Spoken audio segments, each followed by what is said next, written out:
Hey everyone, welcome to Hedera Incubator Part 1 Showcase Day. This is Charlene of Angel Hack, the organizing team of Hedera Hackathons and Incubator programs. We're delighted to have all of you joining us today as we showcase the remarkable progress of our founders that have made throughout this 4-week incubator journey over the past month. 9 outstanding teams have worked closely with experienced mentors, participated in hands-on workshops, and refined their products, business models, and investor pitches in preparation for today's showcase. So the Hedera Incubator ran from 18th of May until 12th of June, bringing together founders from around the world who are building innovative solutions on the Hedera network. So today is their opportunity to present everything they accomplished to our mentors, ecosystem partners, investors, and the wider Hedera community. So to every participant, thank you for your dedication, your willingness to learn, and for showing up consistently throughout the program despite your busy schedules. We know how much work has gone into preparing for this day, and we're excited to see you as you share your progress. So a quick few reminders before we begin. If you're watching live, feel free to submit your questions through the live stream chat, and we'll release selected questions during each of team's Q&A session if time permits. Okay, no promise, but if time permits. You can also join the Hedera Discord to continue the conversation with the participating team after today's event. You'll also notice a QR code. It's on my right side. I don't know if it's on your left side, but you also notice a QR code there on your screen. Scan it to learn more about each participating teams, explore their projects, and watch their demo videos. And of course, we are honored to be joined today by our partner from Hedera Ventures. Our mentors and judges and ecosystem leaders are also at the back end watching right now. Thank you for all your support. For all your support for this founders throughout the incubator and for joining us today. Our showcase will run until approximately 12 noon Eastern time, with each team presenting, followed by a Q&A with our VCs. Without further ado, I'd like to invite Jake from Hedera. Go ahead, Jake.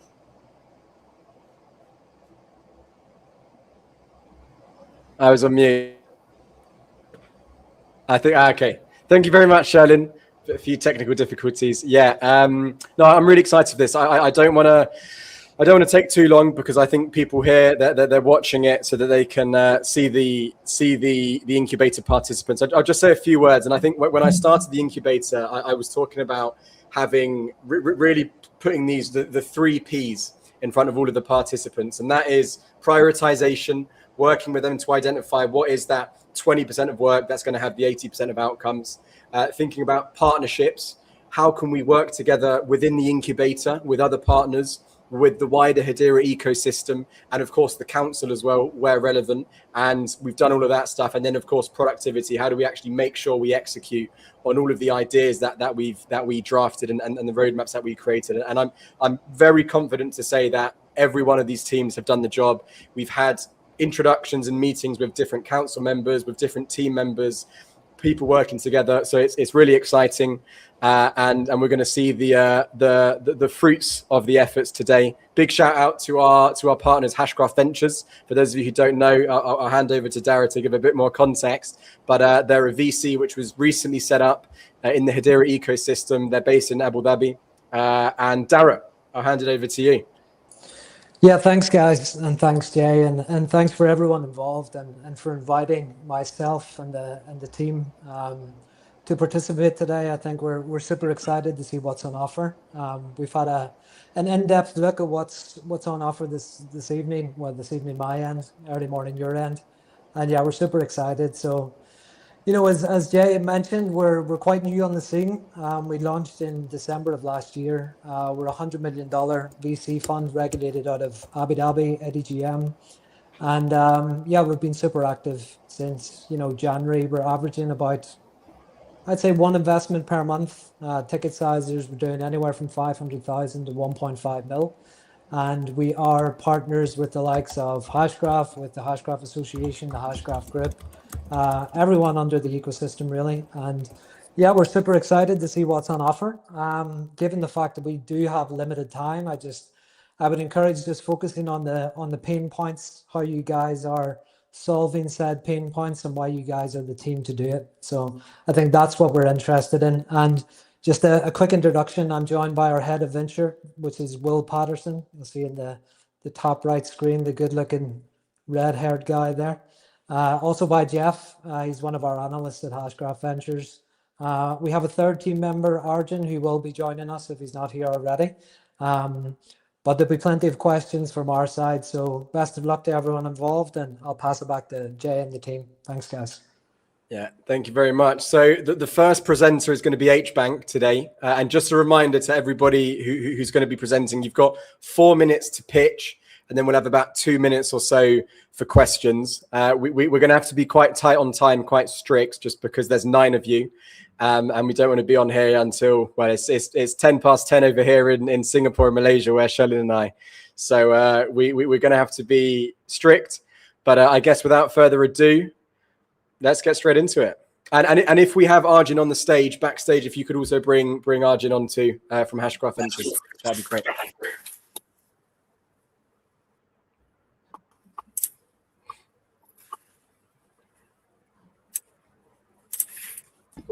We found him. Yeah. And just a polite reminder: if you are going to be typing, make sure your mic's turned off, because there's nothing more distracting than a gentle tip tap when someone's presenting. So that's just the presenters. Keep an eye on the private chat. We'll be putting times, 1 minute left, 10 seconds left on the private chat. So just keep an eye on that if you can.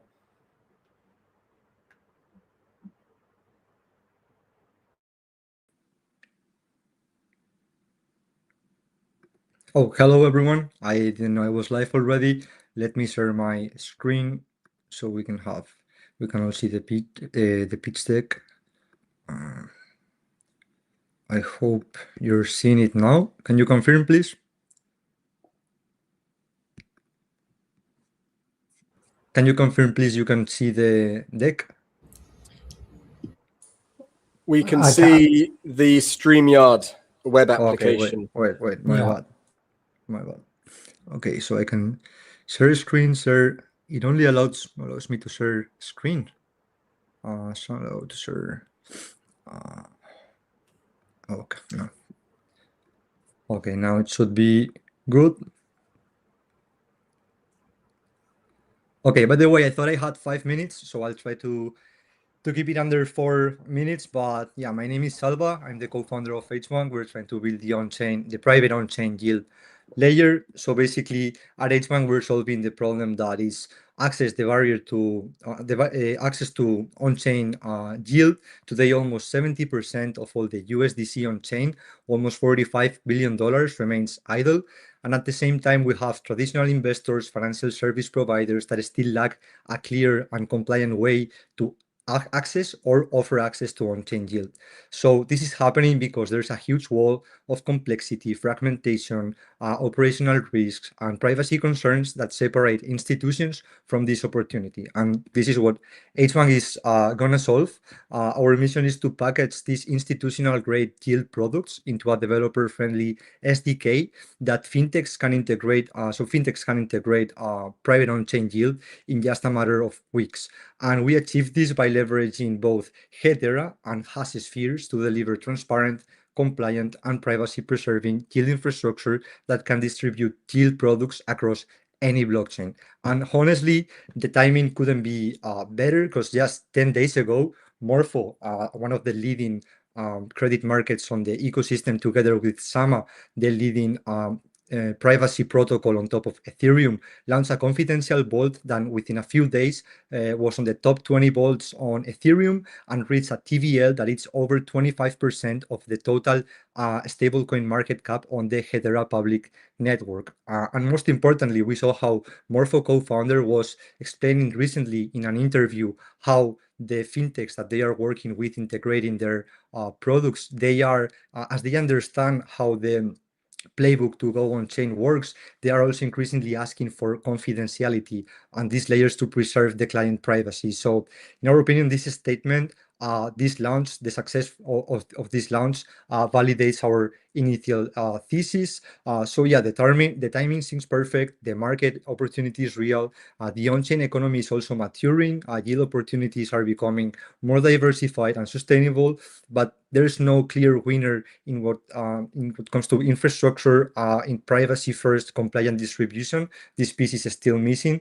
We've seen some actors in the yield as a service vertical, but their solutions are mainly based on accessibility and distribution, not on privacy. And the few ones we saw on that focus on privacy still remain isolated to one chain on one yield source. To give you a little bit of context about our company and where we are at, since February, my co-founder and I have built meaningful traction. We won several awards in multiple hackathons. We launched up to 5 different products on mainnet, and we built an engaged community that generated 200,000 USD, American USD in volume during the closed beta. And most importantly, they taught us many learnings.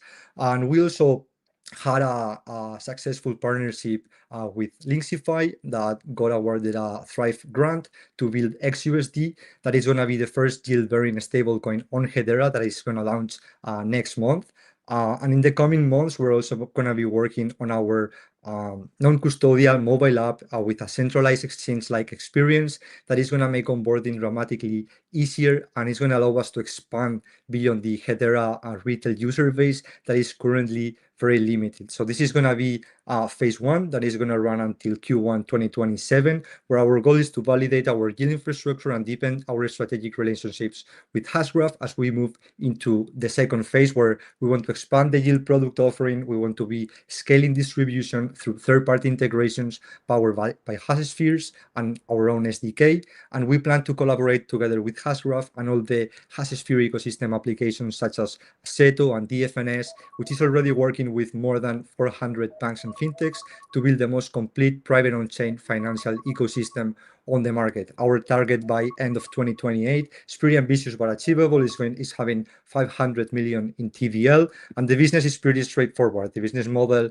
is charging a 20. Sorry, Salva, we just hit the 4-minute mark. I'm gonna have to cut you off there just because we do have to be time.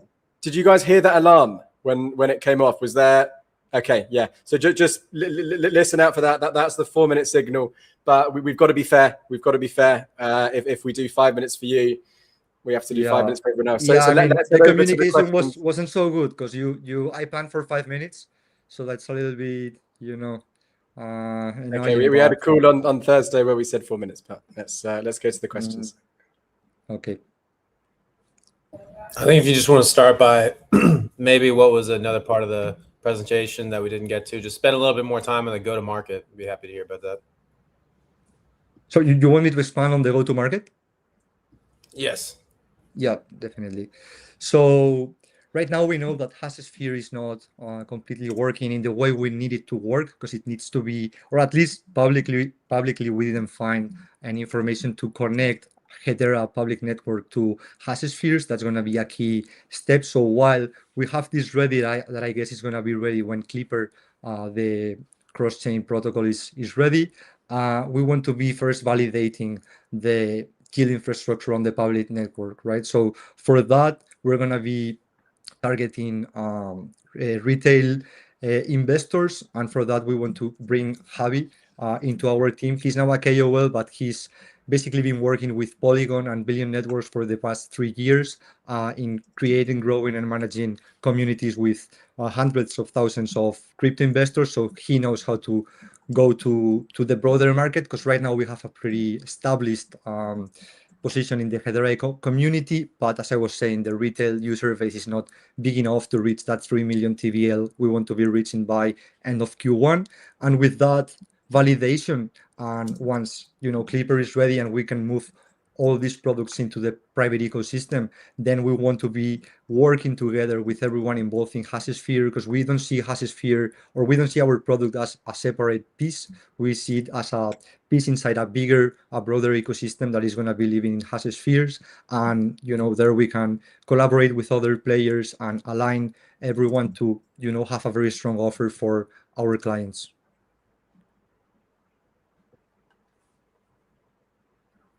If we have time for one more, maybe in 2 sentences or less, like, so you've mentioned retail and institutional, like, which piece would you say is a bigger part of your go-to-market, or that first X No, million in TVL?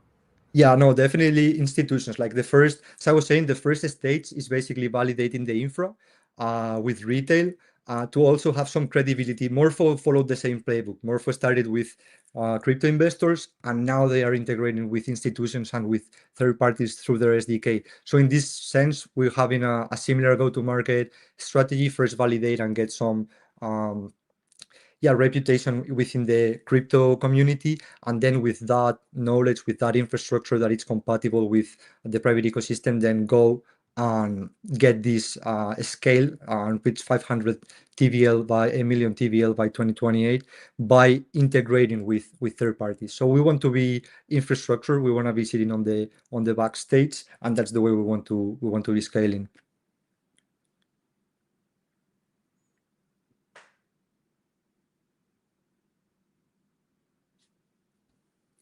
We got time for one more, Jay? Let's do one more. Yeah. Just a quick one about the team. If you could just give me a quick roundup on the two founders. Yeah, so it's me and my co-founder, Sergio. We've known each other for several years already. I have personally 6 years of experience in DeFi, both investing and working on startups, founding companies. Before I've been a software developer, also worked on business development. And then we have Sergio, he's the CTO, he's leading all the technical side in crypto since 2016. Also working in many tech companies, big ones, small ones, tons of experience leading teams also. So yeah, we have been the ones working until now. We also had this partnership with Linksify to accelerate development on the XUSD product. And these are the two guys we want to bring in. Manu, I worked with him in the past in a company. He's now the head of technology at Onice. It's one of Europe's leading infra providers for custodians. And then we have Javi, that, as I was saying before, he's a beast in what comes to marketing, and he will be very useful, especially in the stage one.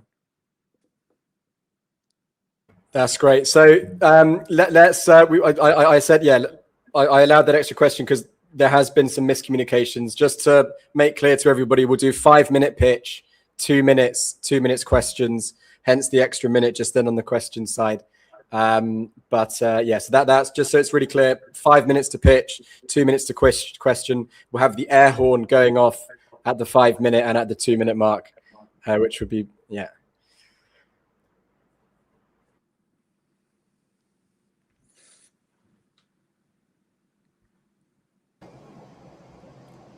All right. Do we have any other questions from our VCs?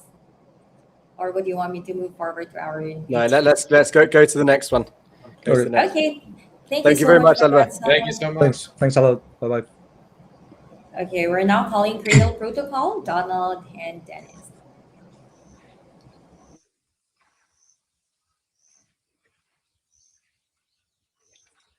Hi, hope you can hear me and see my screen. I believe so. Okay. Yep. So we are building Cradle Protocol with the aim to streamline tokenization and compliance for exchanges within emerging markets so that their assets can be confidently tradable on-chain. The global signal for this has been the New York Stock Exchange partnering with Securitize to handle the tokenization side of things. And in Africa today, which is where we're best, we have the current exchanges trading over 300 billion with over 1,000 companies listed, and there are over 29 different exchanges listed across sub-Saharan Africa. So though it may seem like a small market, we think within 5 years, it's gonna grow into a lot more. And at the moment, there is no Securitize for Africa, and that's kind of the hole we're trying to fill. We have been in talks with the Nairobi Securities Exchange CEO, Frank Miti, and he has clearly stated that what they're looking for is a technology partner to help them streamline the tokenization process. And that has informed all the decisions around how we have built our product. So we streamline tokenization and compliance, making sure all assets are tradable confidently on chain.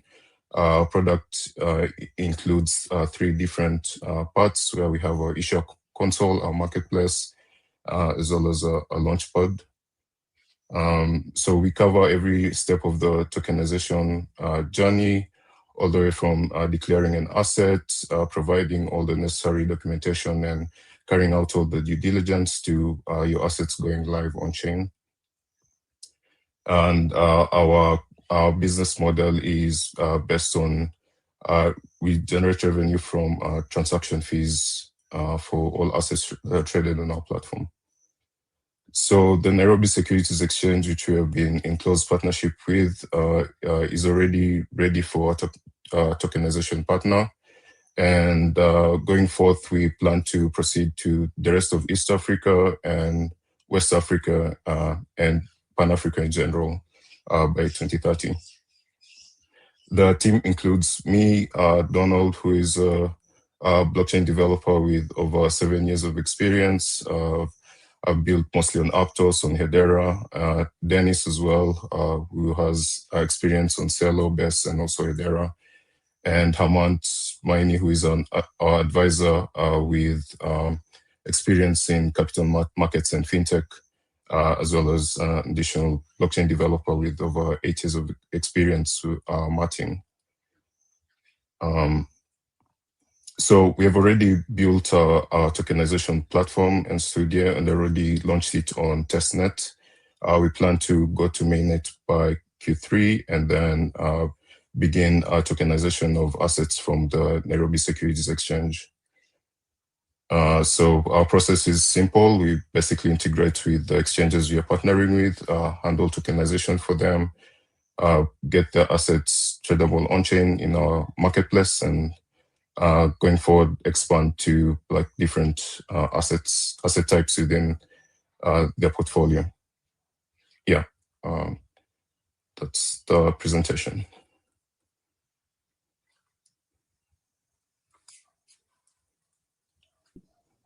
Yeah, very interesting stuff. I'm mainly curious, like when an asset gets issued on the platform, can you walk us through like the full chain of when the underlying asset gets brought essentially into a token into your wallet? Like who verifies the asset exists, who custodies it, etc.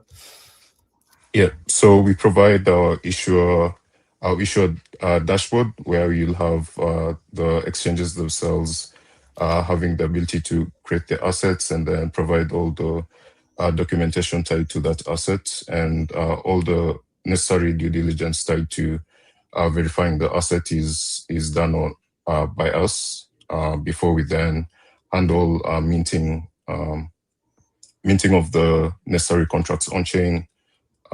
Yeah, so we handle most of the compliance bits as well as the on-chain bits of tokenization and minting. Yeah. Gotcha. Thank you. How are you thinking about what assets to prioritize bringing on chain and like prioritizing which assets to tokenize? At the moment, we're planning to proceed with the assets that the Nairobi Securities Exchange is ready to tokenize.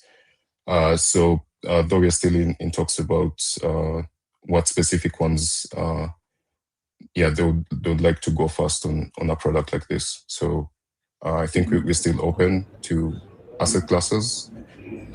Yeah, but mostly just focusing on securities in the exchange. Yeah, actually, in addition to that, I think a focus on assets with more volume that would be the priority, because not actually the main vision of the exchange is to increase the asset volume being traded currently. So our focus will be to start with those for starters. Yeah.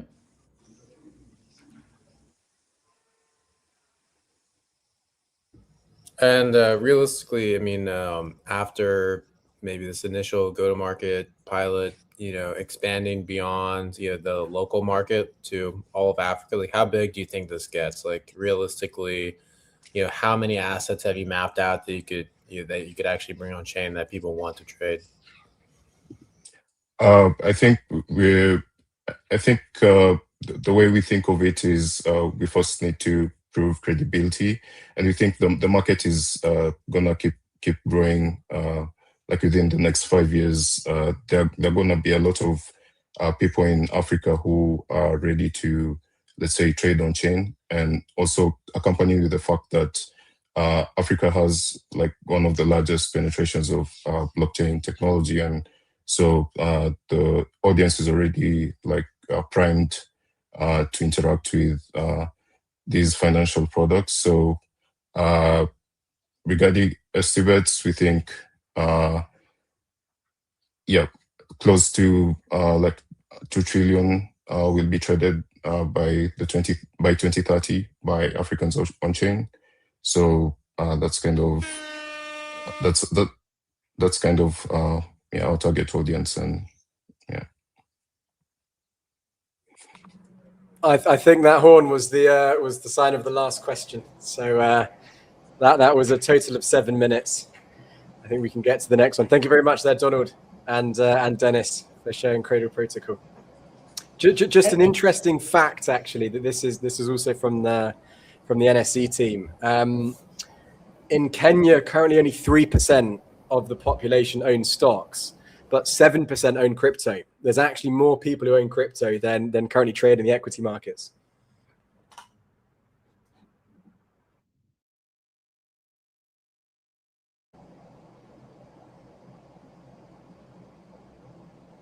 Great. I guess FSN team is now ready. Go ahead. Yeah, thank you. Can you see the presentation well? Yes, we can. All right. Greetings, everyone. We are Team FSN, and we're building the operating system for high traffic menus. Give me a second. Crypto is big. Its top was around 4 trillion USD before the crash. And well, we have a really big problem here because we're not using it to pay. Less than 2% is used in real world payments. Let me share our story. We were allocating telecommunication systems in a very underserved community in Mexico City, right? And we had to pay the people living there, and we were unable to do so. So we tried to create something to solve that problem. As a whopping number of 45% of adults in Latin America do not have bank accounts, and this is the reality of that. Now let's imagine that you want to spend your crypto. Easy, right? Wrong. Web3 has issues. We have several points of friction between wallets. You open 5 different applications: swap, bridge, wallet, card top up. That's not adoption, that's a maze. While pushing this vision in Latin America, we were presented with an extremely attractive opportunity, which was to actually go to Tokyo and present our technologies in an incubator there. So let me show you instead of just speaking about it. So hopefully we can... Imagine trying to buy food at halftime in Tokyo Dome with 55,000 people around you. You unlock your phone, open your wallet, use bridges, swap, scan QR, approve a transaction, and then wait. The problem with crypto payments and payments in general is an infrastructure. It's friction.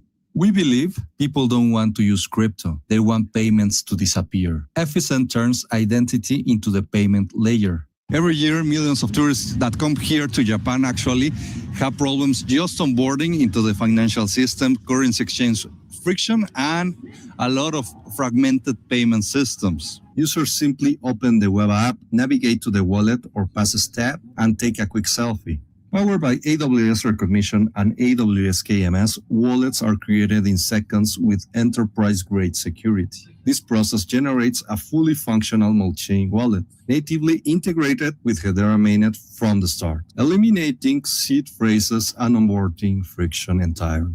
Proof audit trail on Hedera. Beyond KMS, we integrate Amazon Recognition to enable scalable Face ID payments. Your identity becomes your wallet. Just look at the camera and pay instantly. Users can select from available tokens. We are here in Indonesia, in Bali to be exact. We introduce you to Desmond, our AI agent, entirely on Hedera mainnet and employs HTS tokens like USDC. This one is done in real time with we go to our and bridges over $50 are executed through Hashpool. Finally, when our own bridge reaches $50 in liquidity, we execute a bridge on Hashpool. We've tested FSN around the world across dozens of merchants and environments. Web3 doesn't need more wallets, it needs better experiences, and we're building them on Hedera. So that's just filler. We will be starting with where speed matters the most, and well, as we progress to the incubator in Tokyo Dome City, we gain the trust from the most risk-averse people perhaps ever, and we will be extending that close to a year more, hopefully for a long time, like here in Tokyo. Right now, I'm inside. This is the first layer of FSN, making payments feel invisible. For us, Hedera is infrastructure choice, a great infrastructure choice. High traffic venues need payments that stay fast, predictable, reliable, even when thousands of people are transacting at the same time. And Hedera gives us fast finality, all that, and equals payment reliability. We already have more than a pitch deck. We have a working system. FSN has been tested in Tokenon's ecosystem, reaching 44 alpha tester, and it is already live in the App Store. And we are pushing almost 500 wallets created. On top of that, the concept has been validated through hackathon wins, real product development across several ecosystems. And the message is simple. FSN is not an idea anymore. It is a working foundation for venue scale payments and visitor experiences. So this is not just a wallet, not just a payment app. We are building the infrastructure layer for agentic commerce, and we have several modes. The most important ones is that we're on site testing it, like in a place such as Tokyo Dome City. It is quite simple and scalable. The business model will be just cover a fee per transaction, and on the big side, as B2B side, we will be selling that technology to high traffic venues, and we are actually planning on releasing APIs and SDKs. So we've been validated by NXFrost and Circle. Within that, it is a huge market. We are entering with a focused wedge, and right now we're focused on pilot deployments within Tokyo Dome and another city that is called Atami. Next, we'll optimize the ecosystem with Face ID and the AI Payment Agent SDK API. After that, the goal is simple: expand to more high traffic venue partners.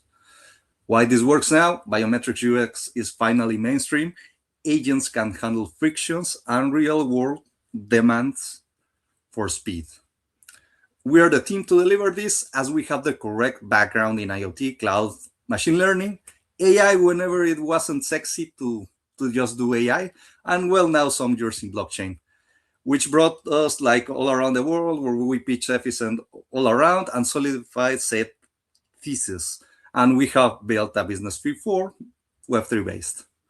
Where FSN help us build the operating system for high traffic venues, we're looking for 350K as a pre-seed, and also some penny pilots. If you know anyone like that has any high traffic venue, we are up to anything.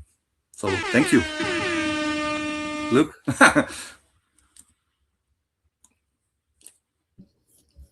Yeah, so after following the Tokyo validation, is there a certain geographical region you guys are targeting or launching it first?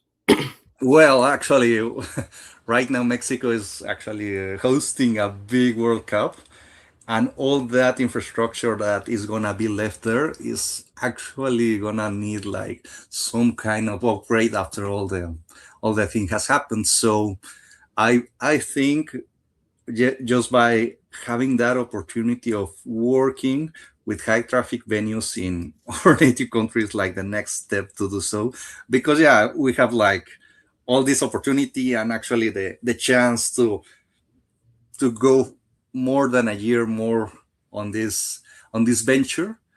But right now we're looking back home and see where we can like actually go and deploy this. Gotcha. Just a quick one from my side, guys. Firstly, enjoyed the presentation.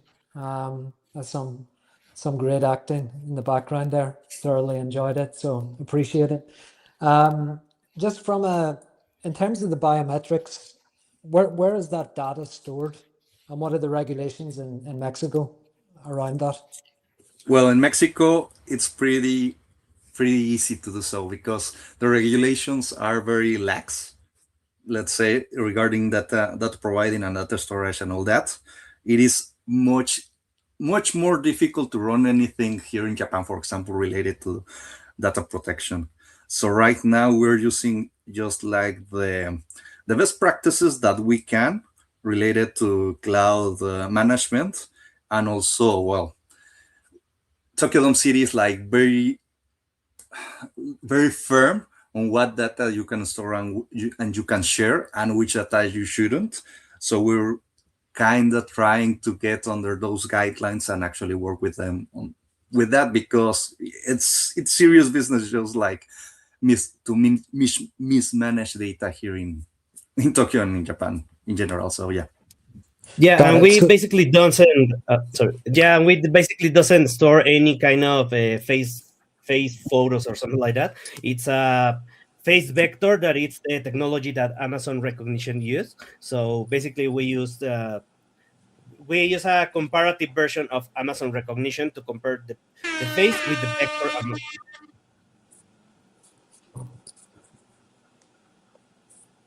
thanks, guys. Thank you. Okay, I guess it's up for Epison. We'll be calling the next team, Prism Finance. Let's go, Ethan. You can see my screen okay? Yes, we can. Hello, everyone. My name is Ethan, and I am the co-founder and CEO for Prism Market Labs, which is a prediction market protocol. Now, I know what some of you are thinking. Oh no, not another prediction market. But I just want to stop you right there, because Prism isn't just another prediction market. So before I discuss what makes it stand out in this growing industry, I want to touch on who is actually behind this company. Because at pre-revenue, the team is everything. So my co-founder, Obi, is a lead software engineer at one of the world's top exchanges and formerly used to work at Visa. He's built matching engines and settlement systems at institutional scale, the exact infrastructure Prism replicates on chain. Our advisors come from Saucer Swap Labs, the largest DEX on Hedera, advising on tokenomics, legal, and launch strategy. Our team overall has over 25 years worth of experience in the Web3 industry. So current competitors process tens of billions in volume a month, but those platforms charge trading fees on every position, control all resolution, and give users zero ownership. Prism inverts that entirely, where we have zero trading fees, and we charge 2% settlement fee only at resolution. A central limit order book for real price discovery, and a DAO, where the community owns the protocol.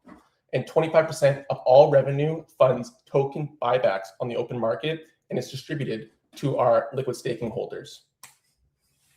There are zero prediction markets on Hedera today. We are the first mover. But the real growth opportunity is arbitrage. Identical markets on Prism and competitors will trade at different prices. Our economics make it the most capital efficient option of any cross-platform trade, which pulls Polymarket's 800,000 plus wallets onto our platform to capture the spread. We start with 400 monthly active users at launch and project 4,000 plus within 12 months as arbitrage migration kicks in. The 5-year path is to establish the Hedera beachhead, then scale as cross-platform traders migrate for the fee advantage. And by year 5, Prism is the default arbitrage menu, and the flywheel will drag token value. So we're live on testnet today and shipping weekly. We've raised over 150,000 HBAR through our initial NFT offering, have 650 plus community members across our social platforms, received a Thrive Hedera grant, and have GRT Capital lined up as our market makers to make sure our most popular markets have sufficient liquidity. And with Halborn starting our security audit within the next 2 weeks. 5 features that define a best-in-class prediction market, and Prism is the only protocol where we satisfy all 5. So mainnet launch and token generation event are scheduled for September 30th. Investors in this round come in before the token is live. From there, 2027 is arbitrage migration, where we clone popular markets from competing platforms. And by 2028, Prism scales as the cross-platform hub. Here's an overview of our tokenomics, where we have 100 million fixed supply and upwards of a 6-year vesting schedule, depending on the bucket. For this round, we are asking for $155,000 for 20% equity and 5% token supply. That will help fund the audit, seed liquidity, legal costs, and marketing costs associated with attracting the arbitrage opportunity from competitors. Thank you for listening, and I'm happy to take your questions. Yeah, I'm curious, beyond Polymarket and Kalshi, are you planning on integrating with any other prediction markets? Just, I guess, take advantage of those inefficiencies as well? Definitely, yes. Those two are the primary ones we're looking at, since they capture like the majority of the volume in that industry. But yes, we are looking at other smaller prediction markets, just to cover all our bases. Gotcha, thank you.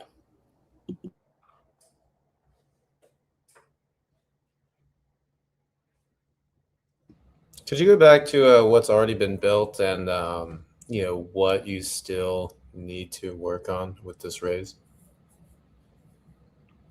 Yeah, so right now we have built out the core trading features, but we have 3 other features that we need to build out, which is our limit order mining page, where essentially we track the liquidity providers.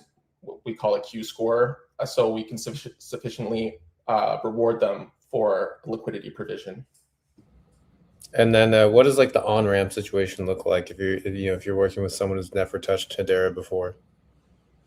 Yeah, so right now that is our biggest friction point for sure. Our goal in the short term is to make it easy for someone to create their own wallet via like email. We're looking into a company called Magic Link to be able to make that happen. But right now, the only way you can connect to our platform is having a Hedera compatible wallet. But yeah, we plan to integrate other wallets to make it easier for cross-chain migration, like I mentioned earlier. And yes, making it as simple as to create a wallet via email or phone number when we launch on mainnet.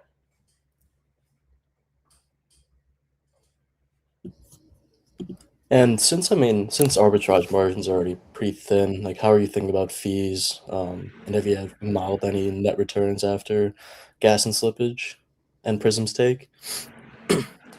Yeah, so right now we have our core business model is a 2% resolution fee. And considering the cost of doing a transaction on Hedera, we've already worked that into our business model to make sure that we will be profitable as we continue to scale. Gotcha, thank you.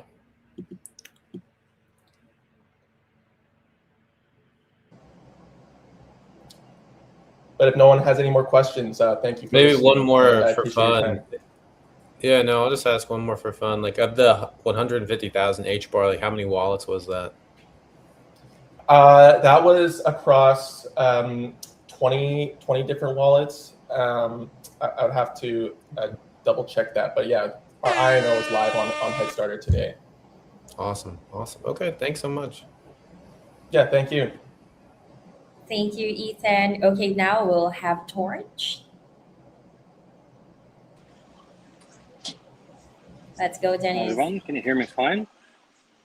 Yes, we can. Hello. Hello. Hey, Dennis. We can hear you, Dennis. Oh, you can hear me? Okay. Yeah. Can hear you. Perfect. Yeah, there was no response. Sorry, I'm on the mobile in the middle of nowhere, I have to confess. And I do not know how to share my deck, so I will probably just go ahead and pitch.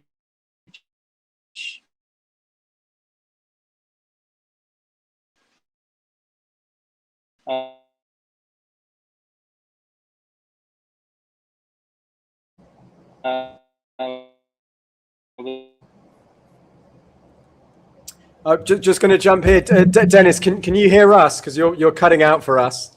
I think my suggestion here is if it would be better for us to push you towards the back in probably about an hour or so. Would that be better for you?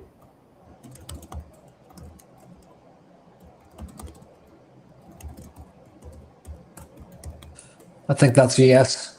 Yeah. Let's go to the next one. I'll text Dennis privately. All right. Okay, so actually the next one would be Tudor from Head Starter. He'll just give us a quick motivational speaking. So please, Tudor from Head Starter, go ahead. You're on You're on mute, mute, Tudor. Tudor. All right. Oh yeah. Hey everybody. Thanks Cheryl for bringing me up. Good to see everybody. Jay, Hashgraph Ventures team, and all the amazing projects that have passed through the incubator. It's been some very hardworking few weeks and a lot of projects that have been relentlessly building all these weeks. I'm personally very excited to have seen the development of some of the projects as weeks progressed. And since I'll be part of the judging panel, I'll be very thorough with their review. Honestly, I want to congratulate the organizers for the initiative. This is something that the ecosystem has needed, and I'm looking forward to continuing to support the upcoming projects from our Head Starter side, or whatever other role that we juggle over the next few editions. And with a new, more clear path in terms of Web3 projects, it's definitely a moment in which the projects, especially the ones that we will be supporting, will be looking into building with more foundations in place, with better business acumen. And this is something that through the course of the incubator, I think we've managed to push into the business models of the projects. Having them built with business, Web3 functionalities and acumen first, rather than pure token projects. And I'm looking forward to continuing to see these projects growth. As the speaker said, some of the participants will be following into a Head Starter acceleration funnel, and we're very keen to support them, not only with their private placement and their raise, but also with their go-to-market and support. As projects in Web3 continue to evolve, like the ones part of this incubator, with better fundamentals for their business in place. Same are the rails for which Hedera projects will obtain funding and will go to market, and we're here to see it through. So kudos to the organizers, kudos to the participants, and best of luck to them, and looking forward to their continued growth and success. Thank you very much, Tudor. I've been chatting with Dennis on just behind the scenes. We're going to try it one more time.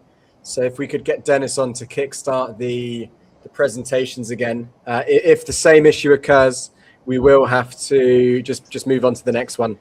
But Dennis, we'll pray for you. Yeah, I apologize for technical connection problems. So yeah, let's just go ahead.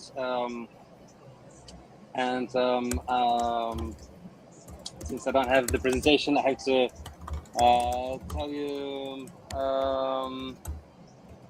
tell you like a story. Basically, that Torch is a novel continuous prediction market. So I have to answer the same question that Ethan was answering, like why another prediction market? Well, Torch is a very, very different beast from everything you've knew so far. Of course, you know, occupy news headlines. But if you want to ask a simple question of what's Bitcoin or Ethereum or HBAR price will be in 3 hours and 3 days and 3 weeks, there is no good place to do this at all, because the ranges are rigid. If price fluctuates, you cannot change it. If you want to move the date of the market, it's also super rigid. You need to recreate the market, and that's a big problem for those who really want to look into the future price of the token. Can I just stop here for a sec and check if you can hear me fine? Yeah, we can hear you. We can't see you, and no presentation either. I think that's you know that there. Yeah. No need for presentation. I'll tell you everything since like it's not sharing for some reason.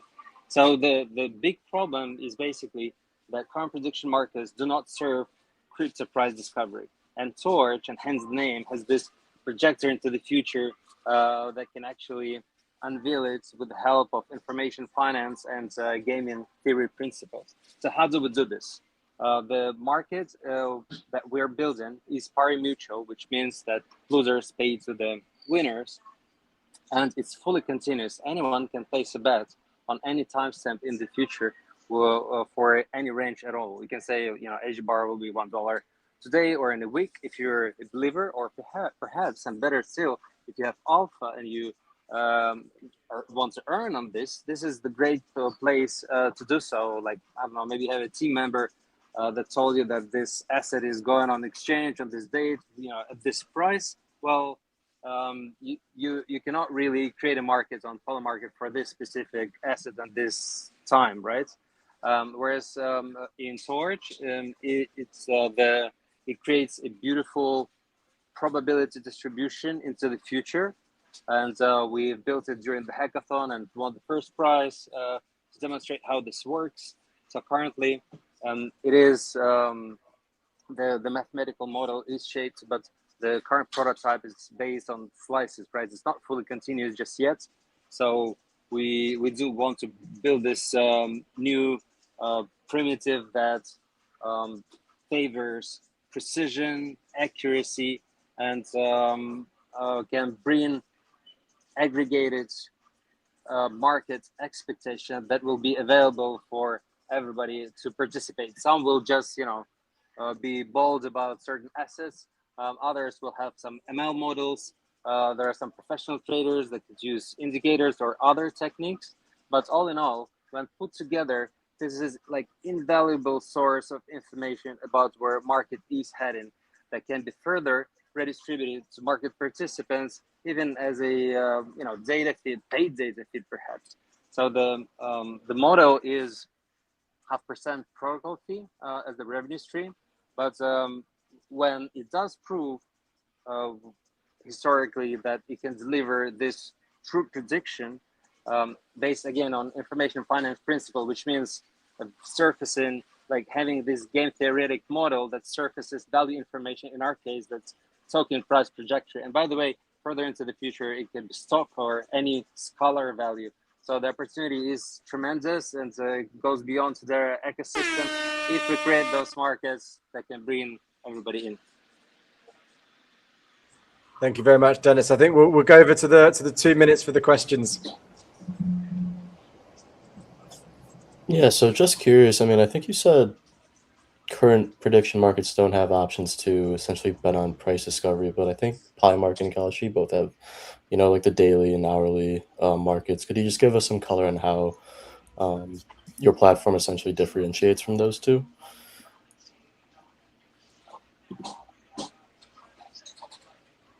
I'll turn off my video and kindly ask you to repeat, and if not, you will have to cut me because I couldn't hear the question. Sorry. What is that? Repeat the question. Ah, gotcha. So I just curious. Like, I think Polymarket and Galaxy already have like hourly and daily markets. So some color on how your platform differentiates with those two would be awesome.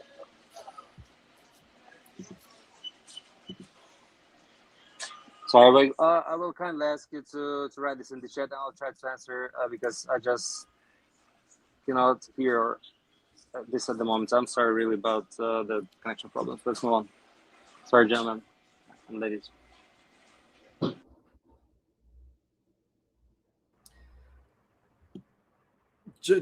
I'll try and answer that on his behalf because I know his project. His project is a continuous marketplace, so you can actually put any bet at any time in the future. So you can say, for example, the price of H bar will be 20 cents on the 14th of January. And so you can actually have this sort of continuous forecasting system as opposed to it being discrete, i.e. will Bitcoin be up or down in the next 5 minutes, or will BNB be up or down? I think we all get those adverts, at least I do. So that I think is the key differentiator. Maybe what's best, we'll share the deck after this call, and we can follow up from there. But just it's probably best we get moving and head over to the next one. I think we've got Kia Credit next. Is that right, Sherlyn? That's right. We have Kia Credit. Go, Joe. Your time.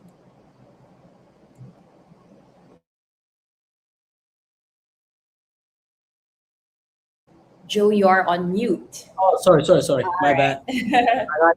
I hope you guys can hear me, and my deck is live. Yes, we can hear you, and your deck is also shown. Thank you so much, guys, for having me. Myself, I'm Joe De Silva, co-founder and CEO of Kia Credit. So a bit about Kia. If you run real businesses, you can have customers, you can have invoices, inventory, and steady cash flow. And still, when you go and want working capital, you can get blocked out. Banks move slow. Cross-border lending is messy, not because they don't want to lend to you. It's because they simply cannot price in that SME risk. So apparently what happens is, good businesses stay underfunded, and a lot of global capital never reaches the people who can actually grow with it. So that's where Kia comes in. We know what the problem now is, and how Kia is solving is Kia is building a new credit trail for SMEs on chain. Let me take you through the Kia flywheel.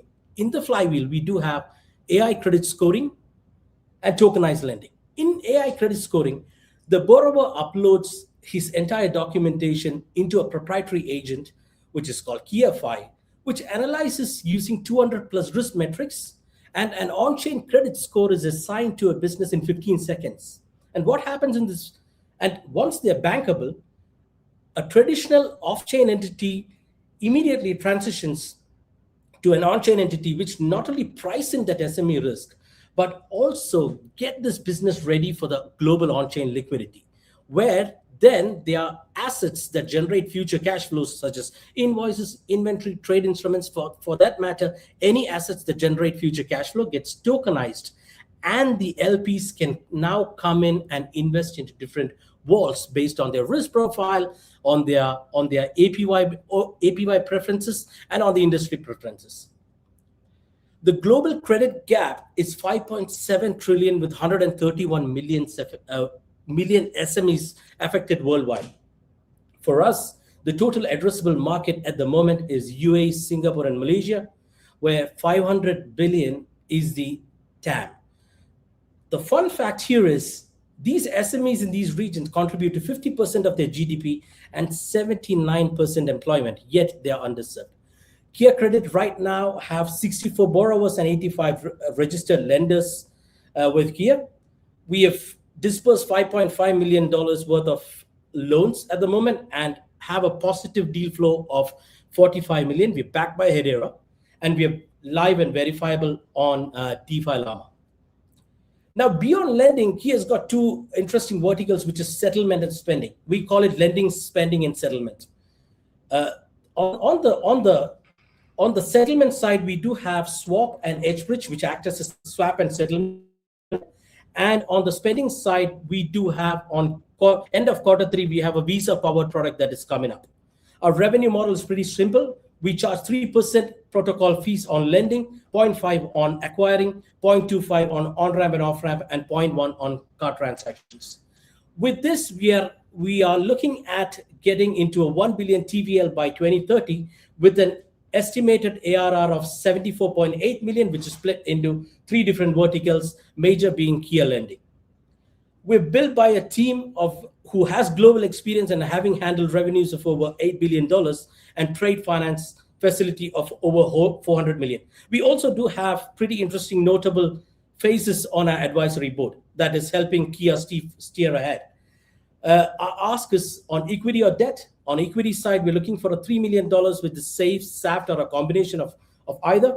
And people who want to make money by putting in liquidity, you can come in as an LP and put on our active walls. In short, Kia, the grand picture of Kia is we are architecting one platform for programmable credit infrastructure, everything on chain, verifiable, and transparent. That's all. Thank you, gentlemen, and I'm open for questions.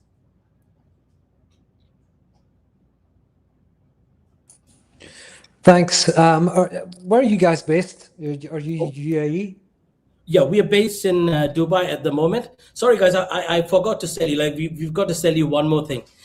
We are doing a POC with one of the commercial bank in Sharjah by mid-July, and we are tying up with one of the biggest PSP in the region that is going to bring in 8,000 merchants. I don't know how I missed that. Okay, sounds good.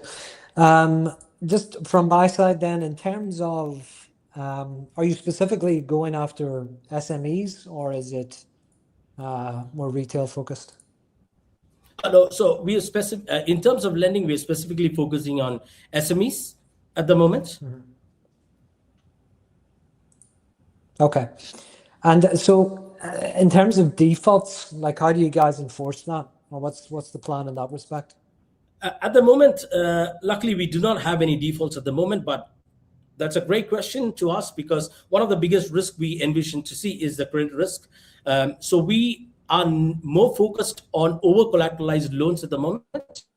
And there is a market for that because we see at the end of the day, we see capital preservation is one of the biggest objectives that Kia has. And in terms of under-collateralized project, obviously, high risk, high rewards, we clearly state in the walls, and it's of LP's choice whether to come in and fund those walls. Okay, got it. And in terms of sort of the data side of things, so what data trains like the credit models for like thin file SMEs, things of that nature? How does that work at a high level? Everything from great question again. Everything from the constitutional documents of the company that makes us see the company is in good standing, along with the bank statements, any management reports, financial statements that populates a number of ratios, do probabilities on future cash flows, do probabilities on future defaults, and we also depend on one more factor with the existing credit score in place, where we act as a future-looking credit scoring mechanism, while the current credit score of the company, in case of UAE, it's AECB, in case of Singapore, it's SingPass. It gives us how the company performs now, but we kind of go one step ahead and overlooks like what is the company going to be depending on the future cash flows are. Okay, and in terms of sort of the initial lending capital, say day one, where does that come from specifically? Yeah, it came from an institutional lender as well as ultra high net worth individuals. Also, we want to say something that I think you can finish it off as long as it's not going to be. Okay. Yeah, you finish off that sentence. Our focus now, Dara, is we're looking for three types of LPs. One is institutions. We are able to have great dialogues with them. The second one is ultra high net worth individuals and family offices, which we keep them as accredited investors. And third one is eventually when we have the open vault mechanism, we'll be looking at the DeFi public, where we don't want to have dependencies on each other, but three different LPs act in their own capacity. And that's it, guys. Since you guys are in Abu Dhabi, I would like to catch up with you guys or barge into you guys. Yeah. We can catch up, Joe. But appreciate it. No further questions from my side. Thank you so much, guys. Awesome. Well, perfect. We'll head over to the other side of the finance world from borrowing and lending to Hayat John from Mulk Protocol, who's going to be talking about Islamic finance. Hi, can you hear me? All right. Yes, we can. My name is Hayat John Nazimov. My background is not tech. My background is Islamic investment banking. So all my life, I'm a strong believer in institutionalization. So Mulk Protocol is all about bringing Islamic finance and Web3 or the tokenization into an aligned pathway. So Mulk Protocol is where we make Islamic finance global again on chain. We won the Emerge Grand Prix in Azerbaijan, and we have been incubated. We passed the hackathon by Gobi Partners in the past, and we are based in Singapore. So essentially, we are an Islamic investment bank on chain. So that's where we are, and we connect Central Asia currently, which is currently our focus, to $6.5 trillion Islamic finance globally via asset tokenization. Actually, in a simple words, we cracked the code of building an investment bank, like in the likes of BNP Paribas or Citibank, by way of tokenizing assets. And our focus, given my background, we are very much focused on Islamic finance. So where the pain is actually is the sukuk issuance. Essentially, fundraising in the global markets is very costly. Typical 500 million sukuk issuance would cost $2 to $5 million, if not more. And Islamic documentation is heavy, so the legal cost is another pain. And time to market, because the investment banks have to do the road shows and everything, so it takes quite a time to close the deal. Hence, investment banks can only focus on the very limited number of deals. Whereas with the MOOC protocol, we institutionalize the whole process. So fundraising clicks away, investing taps fast, settlements light speed and 24/7, and the KYC and Sharia compliance is embedded rather than per deal basis. So essentially, we can enable Islamic finance in any country in the world. No need to wait for the country to pass Islamic banking law, and no need to create a separate SPV for each deal. We have created a global issuer out of Singapore, and we are currently working on getting into a sandbox of countries of our focus. This is how we compare. I'll just focus, given the limited time, we are Hedera native, but cross-chain, thanks to the components of the Hedera ecosystem. We are civil law compatible, which is unseen and unheard of in the Islamic finance world, and we are able to tokenize a fund, which creates a digital twin issuance. Actually, our business is scalable. Our business model is scalable. Currently, we are acting as a B2B via tokenization. Later on, we can just provide the rails. Essentially, what it means is we are doing the work ourselves first, rather than providing a product for the market to take it and utilize it. We charge deployment fee only from the institutional investors up to 1%, and we charge the tokenization fee, that is the fundraising fee. And coming from the investment banking background, I know how much it costs if the client were to engage in an investment bank. Also, we provide the market making where we earn the spread. And currently, we are working on a proof of concept deal, 20 million tokenized fund. And this is quite an interesting case. And in the pipeline, we have the government, airlines, state-owned enterprises like a hydro energy company that we are talking to. And these are all Big Four audited. And our North Star metric is the total value tokenized. So we are looking into 500 million worth of value tokenized by the next 12 months. This is our team. We're very much focused, and we realize we don't have to do everything. So we are just focusing on building the business. Tech, we are leaving it to our CTO, which is the Cloud Code, plus the Hedera ecosystem components. Myself, my background is Islamic investment banking from BNP Paribas, and I'm the first graduate of INSEF University, #1 university in Islamic finance. My partner is Kok Jin.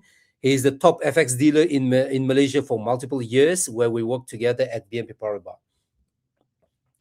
Our partners are QCP Capital from Singapore. They are the market maker for Metagalactic. Golden Hill Asset Management is the multi-family office in Singapore as well. Amani in the global name in Islamic finance. We have a strong legal support. These are my ex-colleagues. Okay, maybe this one is Jake. If you allow, I just want to highlight the one point. The reason why I'm in KL now is to sign an MOU with the hedge fund of Indonesia, who manages 12 billion under assets under management. Amazing. I think we'll head over to the questions. That will lead into a bit of your question time. Yeah.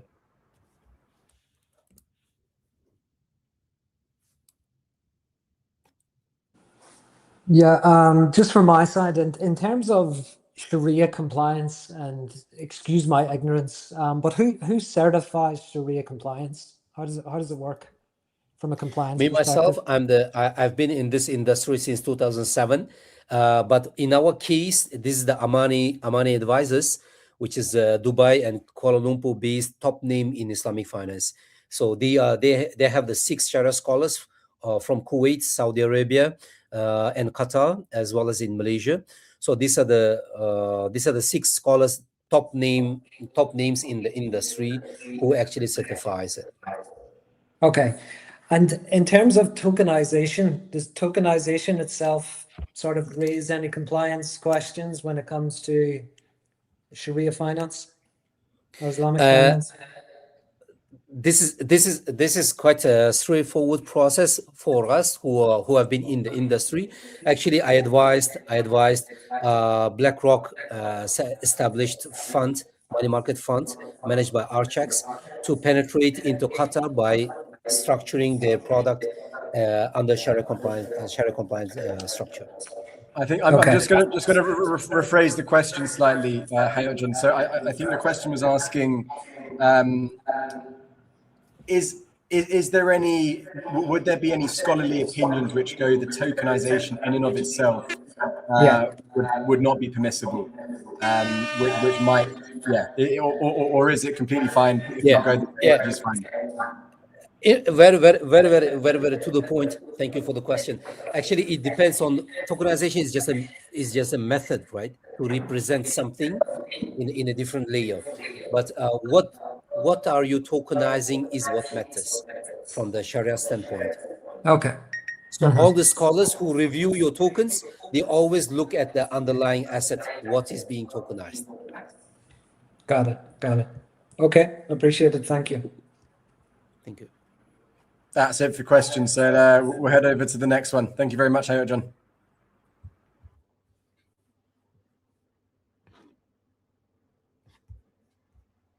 Hi, everyone. Can you hear us? Yes, we can. And we can see Patrick now as well.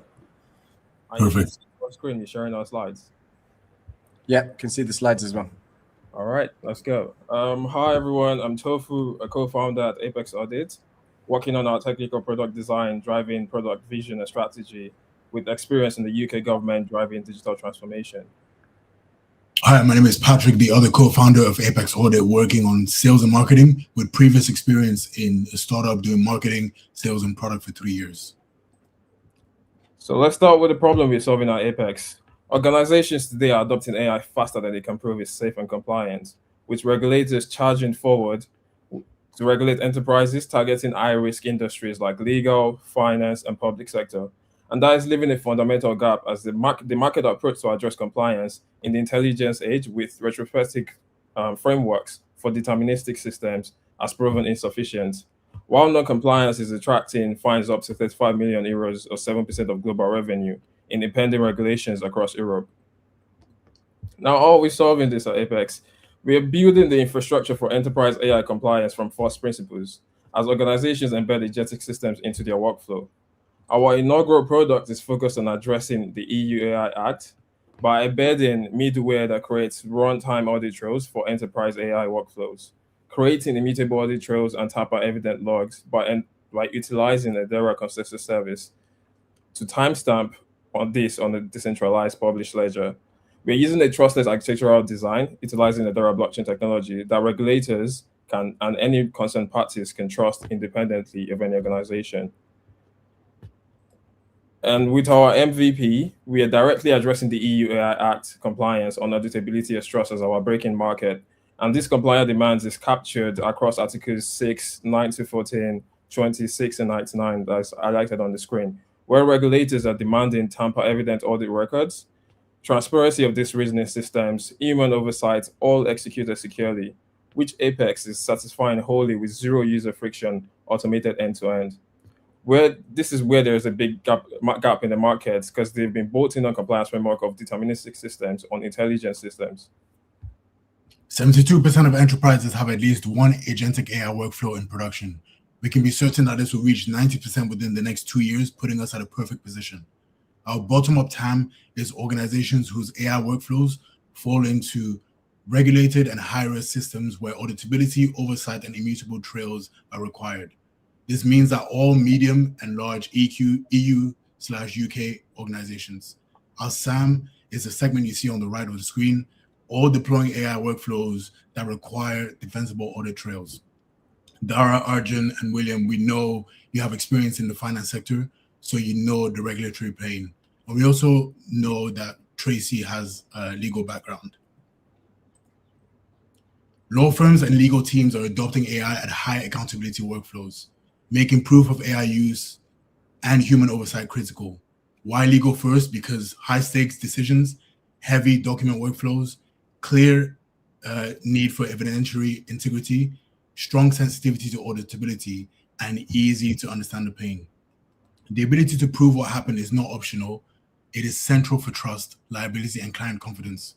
We spoke to our competitors like Legora and Equity Labs and found that our offering remains unique. We are going for a tiered pricing model with a minimal base fee and consumption-based pricing thereafter, making sure we can provide our solution to all sizes, making it easy for our clients to understand and buy. Our focus is law firms with a scale to the finance industry, then consultancy and SI next. Our immediate hurdles is getting a technical integration into real workflows and making the compliance story simple enough for non-technical buyers. We have been talking to law firms, understanding the use of AI and the workflows, but also how well they fit our ICP. We continuously speak to people within the industry and market, whether it's system integrators or in governance. We hope to have Hedera as a key technology partner for the foreseeable future of the company. And we're raising £750,000 at pre-seed for 18 months runway, with 38% of that to be deployed on our product development and recruiting the right talents on board, and 31% to be on our operational infrastructure, and also as expected, a lot on our enterprise security and compliance, and ensuring that we have our founders on board with full-time commitments. We vividly envision becoming the de facto standard for compliance and governance in the era of agentic systems, whilst deepening our relationship in the Hedera ecosystem as our most important. So I know firsthand what this journey is like to have a market and a great solution. And for Tofu, his product expertise and dealing with regulatory workflow is what makes us perfect. And just the last point to say, one of the many things my co-founder and I have in common is our resilience and relentlessness, applying and surmounting problems that we care deeply about. Thank you. The horn spoke. The double horn is the final authority. Let's go over to the questions. I was just curious, like, I feel like a lot of these workflows, they're going to cover extremely sensitive data. So if you just talk a little bit about, I don't know, like how you process the data or the privacy component of it. Yes, I can speak on that quickly. So that's something that we have to think about a lot, especially given the EU and the UK have been on their data laws are very sensitive. So in my background working in government, we sort of understand how to build sovereign data architectures. So we're looking at large enterprises who have their own private cloud, and we would be integrating with their private data stores. So they have their data domicile in their region with full control over that. And then we're looking at SMEs, where might be our entry markets. We will create private data clouds that are multi-tenant, that are resident in those regions where we're serving those clients. I got you. And then as part of the go-to-market, I think you mentioned some law firms as well. Like, in terms of those conversations, are these right now more exploratory? Are there MOUs in place? And to be clear, we don't have extremely high expectations for like a super, seed stage company, but, let's say those sales cycles take a bit longer. Do you have maybe some other, maybe lower hanging fruit or targets that you kind of have in the near term where you can actually kind of prove out some of these use cases? Yeah. Yes. So, sorry, you go. I'll just quickly and then you go on. So for context, we're barely 2 months old. We're a very early stage startup, and we've been thinking about this a lot. So all conversation we'll be having is mostly exploratory stuff to understand them and having them on board as design partners. And we're hedging against the consumer finance side of things because they also have the same pain. And in the fintech sector, it's easier to break into the market. Now I'll let Patrick speak much more about that in detail. Yeah, so maybe not. I think Tofu covered your question there, hopefully. But in the interest of time, we'll move on. Oh, good answer. Does she have any questions? Questions from you? The questions are too difficult. You know, I can hardly answer them. Questions about life. Deep ones, yeah. Deep ones. Well, thank you very much, Apex Audit. That was a really good presentation. We are now at our final presentation. So it's definitely not, what do they say? Last but not least, we've got Linksify coming on. Jason's just coming on the stage. And then is Kevin going to be joining too? I don't think he's watching right now. I'll be presenting. Amazing. Well, yeah, can't see your screen quite yet, but should be sharing. Might be a backstage thing. Okay. There we go. I can see a loading bar now.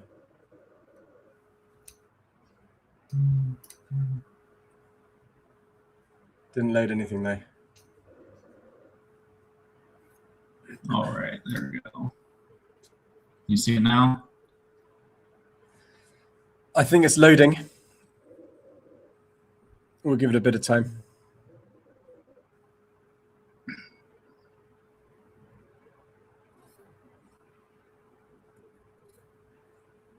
All right. There we go. See it up on the just give it another 10 seconds or so, just because it's quite pixelated right now, and I think it will clear up. All right. Can you hear me fine? No. Bit robotic. Oh no. Okay.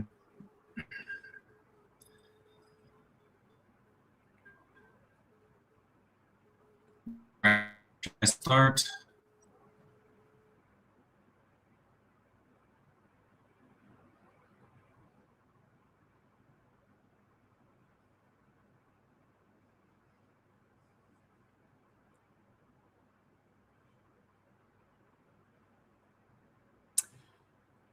Jason, if you can hear us, you're buffering a lot. I think what we can do, maybe try and leave and rejoin.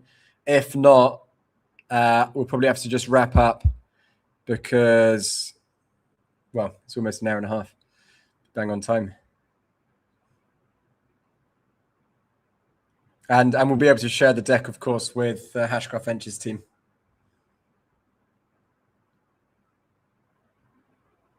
Let's give it one more go, and then if not, we'll call it a day.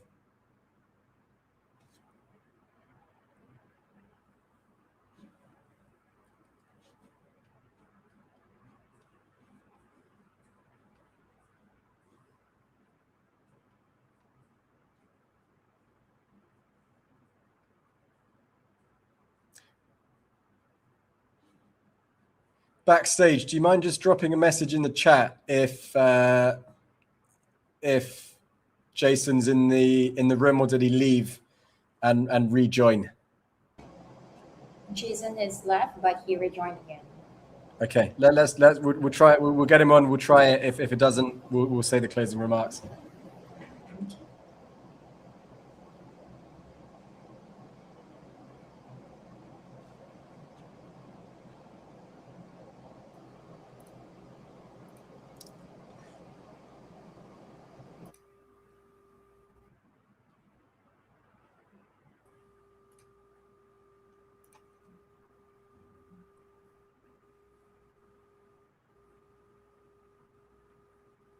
So, Jason, maybe worth trying switching off your camera.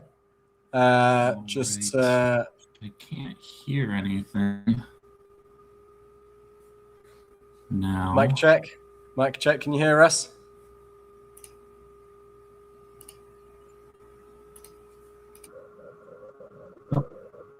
Can you hear me? We can hear you, Jason. There you go. Can you see the screen now? We can see the screen. It's looking, I think, clear enough. Just right. might be worth, Jason, just trying to turn off your camera, just so we can maximize that bandwidth to the screen and audio. Perfect. I'm not sure if that's a myth, or I think it is. I think it is science. I think that is science. It's worth trying. Awesome. It's all right. better. Well, I'll get. Yeah, perfect. All right. Well, thank you for that. Let me get started then. All right. Well, hello and welcome to our pitch for Lynx. We're making yield farming simple. So DeFi yield isn't built for Nicole. If you compare her experience to traditional assets, when she is investing in an index fund, she doesn't research all 500 companies in the S&P. She searches for the top funds and picks the ones with the best returns. She doesn't have to constantly chase the next index fund. Web3 is the opposite. You're constantly shifting your capital, researching tokens, and choosing from thousands of options with low yields. Without Lynx, Nicole spends her time frustrated, losing time researching vaults, LPs, tokens, and more. In the end, due to frustration, her capital sits idle. With Lynx, it's simplified. No obscure tokens, no wasted time, frustration, just one swap or mint leads to peace of mind. So how it works. We have worked on simplifying the process for users as much as possible. Users simply need to mint or swap for our one token. That's it. As soon as that happens, the user's capital goes to work, with all the earnings being fed back into the underlying value of the vault. All users need to do is hold their liquid token. So why now? To start, the product is proven. C20 and other aggregators have proven this business model can be successful. The second compelling reason is that Hedera is ready now. Mainly, yield-generating options on Hedera can now support a product like Lynx. The final key point is that regulations are forcing money to this model potentially. If the Clarity Act passes, all the money in a hold and earn option will have to move to activity and earned products like Lynx. For our market, we realize that we don't need to look much further than the $2 billion that is natively staked on Hedera. About 63% of HBAR is staked. Before we even set foot on another chain, we have a chance to capture a market with $2 billion up for grabs. With just 1% capture as our first move, we would reach our target goal of 20 million TVL, with plenty of room to grow on Hedera and cross-chain. So we do have competitors, but none of them are built for Nicole.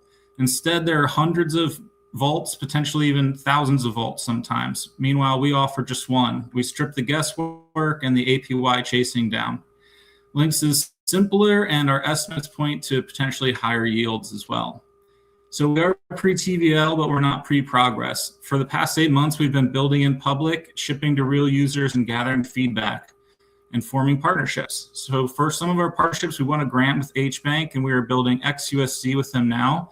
We also have soft commits from other members in the community for further partnerships. For our products, one of the aspects I'm excited about is that we have shipped multiple user-driven updates. Based on user feedback, we made it easier to mint. We added arbitrage agent to ensure a healthy LP price, and we worked on a self-audit, all while winning 5 hackathons at the same time. For our revenue model, during that 8-month build in the public phase, we were able to identify that we can make money off of rebalancing. Our goal is to focus on generating greater profits by mitigating impermanence loss and allowing users to maintain tighter spreads. We'll take 7.5% of those profits generated. We also identified that our arbitrage agent offers value to ourselves and to our users by keeping the mint price healthy. Over $1,000 of swaps, we generated near 9% APY. So why this problem found us is we were investors in C20. That's why we know the problems we talked about are real, and that's how we know the customers are real. For our team, Jason, myself, I have been shipping products at enterprise levels, such as the TSA career mapping system, and have been involved in Web3 since 2015. Kevin, our CTO, has 15 years of experience on projects ranging from Web2 to Web3. And our final teammate we are missing is our community manager. So what worries us? Audits require a leap of faith. Our TVL to break even is high, and the Hedera skews technical. On the other hand, our TVL after 20 million is pure profit, and while Hedera users are technical, they are also early adopters. So we think there are 2 potential ways we can work together at this time. Option 1 is potentially be our launch partner. Help us land our first audit. An early partnership will give us legitimacy to convert users as well, and allows both our teams to have a low cost of entry. Finally, is be our first institutional investor. If we can prove that our 10% APY is real and pass our first audit, you can become our first investor. So that's our full pitch deck. We have a couple questions down there about our NFT launch campaign, our partnerships, and if you'd like to talk about our crowdsourced multi-sig keyring. That's really great. Thank you so much, Jason. Let's hand it over to the team. Look at that. Bang on time. The horn has spoken. We've got 2 minutes for questions.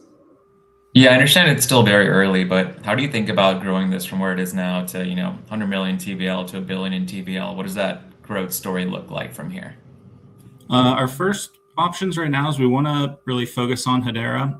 We noticed again that 63% of HBAR is staked. And if we can start converting that capital into our TVL, then that's perfect. We plan to do that by using NFT campaign. Monode, part of the incubator, gave us some really great advice on how to use those to further launch our product. So we want to start there. And long-term vision is cross-chain.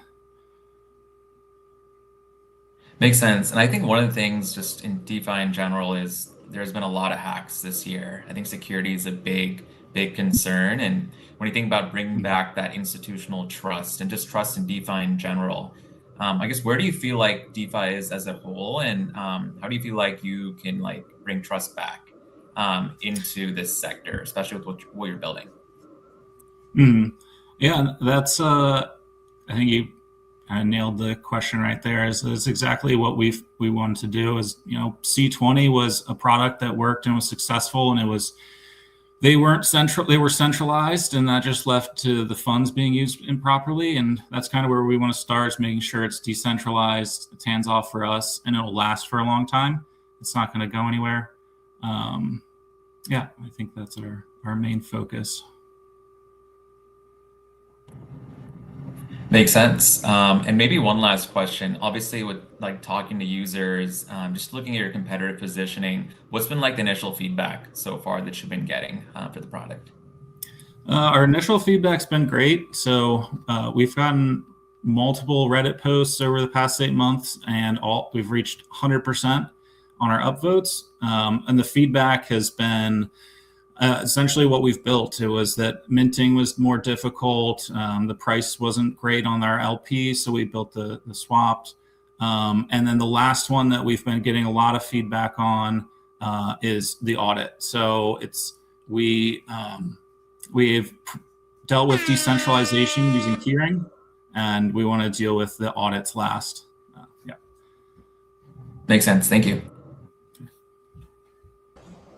That's really great. Well, I think at the sound of the bell or the horn, that's the end of the pitches. I don't have anything more to say. I will open it up to any sort of closing remarks. Maybe Hashgraph Ventures, if you want to jump in and say something before we wrap up. But if not, we'll give the mic to Sherlyn to say the final words and wish everybody a farewell. But Hashgraph Ventures, anything from you guys? Just thanks. We appreciate being invited in. Obviously, we had some problems that were outside of our control, but in terms of that, any of the guys that didn't get a chance to speak or pitch, then we're happy to receive their deck and have a look and give some feedback accordingly. But it's been a pleasure, guys. Thank you so much for having us. Definitely some interesting projects being built. Some things that we 100% will want to explore a bit further. So this has been a very worthwhile experience, and again, thank you for allowing us to come on and have a look at what's on offer, and hopefully we can do something similar in the near future. But appreciate it, guys. Well, I think that there's a sweet spot. I know you guys, well, obviously being less than a year old, you guys haven't found your unicorn yet. Neither has Hedera. Could this be the match made in heaven? Possibly. I'm sure we can. Yeah. No, we can find something between us, right? So we're actively searching, we're actively investing, but it would be nice to find something and collaborate on something that could be that said unicorn that catapults this network to the next level, right? So that's the go. Always on the hunt, Jay. Always on the hunt. Good stuff. Sherlyn, I'll hand it over to you. Wonderful. Yeah, what a fantastic set of presentations from our incubator participants. So, yes, clap for you all. Thank you for your effort. Yeah.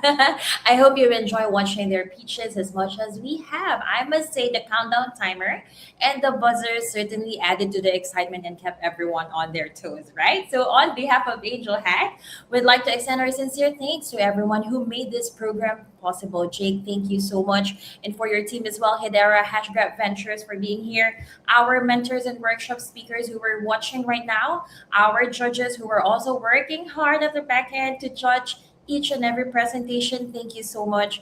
Our partners from Headstarter, Kabila, HGraph, and Hashgraph Online. Thank you. Every member of the organizing team, thank you. And most importantly, congratulations to all of our founders.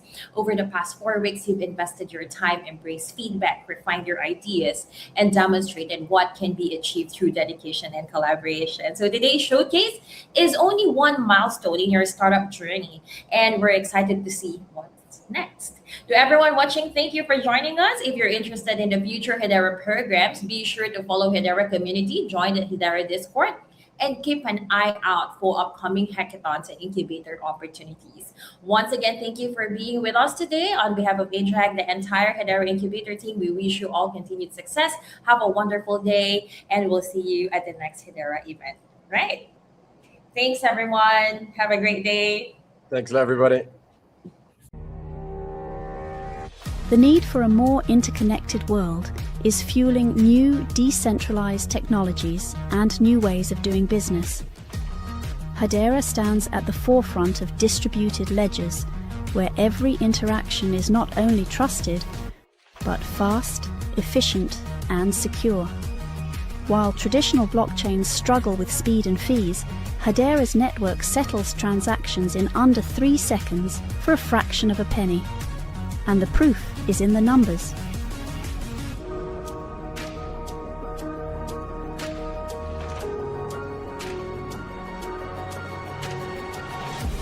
Hedera is uniquely governed by a council of the world's leading institutions, ensuring transparency, trust, and decentralization. It's no wonder Hedera is the leading choice for enterprise and DeFi use cases. Everything from real-world asset tokenization to AI data integrity. Discover the only decentralized network with the governance, scalability, and security to power the new digital economy. What future will you build?